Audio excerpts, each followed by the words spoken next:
রাজ্যে দ্বিতীয় দফার নির্বাচন ১৪২ কেন্দ্রে ভোট গ্রহণ। দ্বিতীয় দফায় মোট প্রার্থী ১,৪৪৮ জন, রেকর্ড সংখ্যক কেন্দ্রীয় বাহিনী মোতায়েন। কলকাতার অলিগলিতে সিসিটিভির নজরদারি।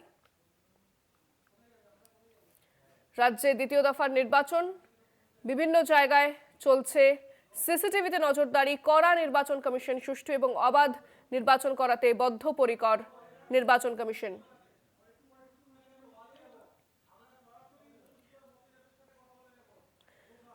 আমরা এই মুহূর্তে গোঘাটের ছবির দিকে নজর রাখবো। সরাসরি রয়েছেন আমাদের প্রতিনিধি, গোঘাট থেকে সরাসরি রয়েছেন মধুসূদন ভট্টাচার্য। মধুসূদন, এই মুহূর্তে গোঘাটের কি ছবি দেখতে পাচ্ছ? কতটা নিরাপত্তা সেখানে রয়েছে এবং ভোটারদের কি লাইন দেখা যাচ্ছে সকাল থেকে?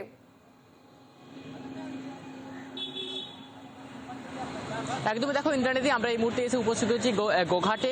দেখো গোঘাট বালিকা যে ভগবতী বালিকা বিদ্যালয়, এই ভগবতী বালিকা বিদ্যালয়ে কিন্তু ইতিমধ্যে দুটি বুথ রয়েছে, ১৭৫ এবং ১৭৬ নম্বর বুথ। পাশাপাশি দেখতে পাচ্ছি যে কড়া নিরাপত্তা বলের মধ্যে কিন্তু ঘিরে রাখা হয়েছে এই দুটি বুথকে। কারণ এই মুহূর্তে কিন্তু সকাল থেকে কিন্তু মেঘলা আকাশ একদিকে যেমন রয়েছে, অন্যদিকে কিন্তু এক পশলা বৃষ্টিও ইতিমধ্যে হয়েছে। এক প্রকার কিন্তু ঠান্ডা আবহাওয়া।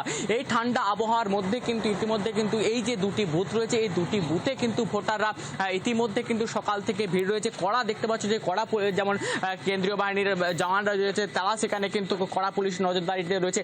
অন্যদিকে কিন্তু ভোটাররা তারাও কিন্তু সেখানে লাইন দিয়েছে।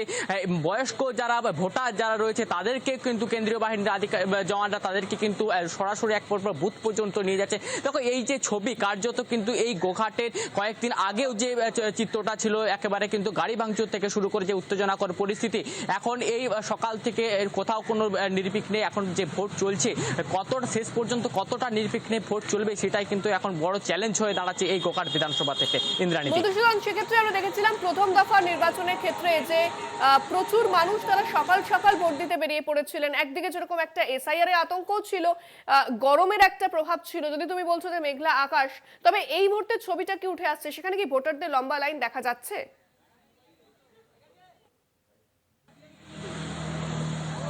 একদমই দেখো দুটি বুথ রয়েছে, সেই দুটি বুথে কিন্তু ভোটারদের লম্বা লাইন। এখানে কিন্তু যে সমস্ত ভোটাররা যারা মোবাইল নিয়ে আসছিলেন তাদেরকে কিন্তু যে পকেট মোবাইলের ব্যবস্থা করা হয়েছে, সেখানে মোবাইল রেখে তারপরে কিন্তু তারা ভোটদানের উদ্দেশ্যে যাচ্ছেন। সব মিলিয়ে কিন্তু কড়াকড়ি ব্যবস্থার মধ্য দিয়ে কিন্তু ভোটদানের যে প্রক্রিয়া, সেই ভোটদানের প্রক্রিয়া কিন্তু শুরু হয়েছে সকাল ৭টা থেকে। দেখো সব মিলিয়ে কিন্তু ইতিমধ্যে বেশ কিছু ভোটার তারা বাইরে বেরিয়ে আসেন। সরাসরি যদি আমরা কথা বলি ভোটারদের সঙ্গে, দাদা ভোট দিলেন? হ্যাঁ, ভোট দিয়েছি। এখনো পর্যন্ত ঘরে নেই। নির্বিঘ্নে ভোট দিলেন? হ্যাঁ। ভেতরে লাইন কেমন রয়েছে? ভালো। প্রচুর লাইন। মুখটা তুলে কথা বলতে ভালো। ভালো রয়েছে। ভোট দিলেন? এই কয়েকদিন আগেও তো এসআইআর যে প্রক্রিয়া সেটা তো সমাপ্ত হয়েছে। আপনাদের কি এসআইআর এ কোনো রকম ভাবে মনোযোগ ছিল না?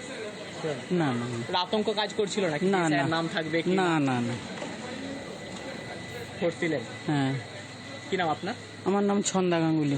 একদমই দেখো সকাল থেকে কিন্তু ভোটাররা আসেন এই দুটি বুথ কেন্দ্রে, কিন্তু ভোটদানের যে প্রক্রিয়া, সেই ভোটদানের প্রক্রিয়া তারা কিন্তু সম্পন্ন করছেন। অন্যদিকে কিন্তু প্রথম দফার নির্বাচন কিন্তু সুষ্ঠুভাবে হলেও এই যে গোঘাট বিধানসভা, এই গোঘাট বিধানসভা নির্বাচনের শেষ যে প্রচার, সেই শেষ প্রচারের দিনেই কিন্তু একটা ব্যাপক উত্তেজনাকর পরিস্থিতি সৃষ্টি হয়। প্রার্থীর গাড়ি ভাঙচুর থেকে শুরু করে আরামবাগ লোকসভা কেন্দ্রের সাংসদ মিতালি বাগের গাড়ি ভাঙচুর, সব মিলিয়ে কিন্তু বেশ কয়েকজন ইতিমধ্যে গ্রেপ্তারও হয়েছিলেন।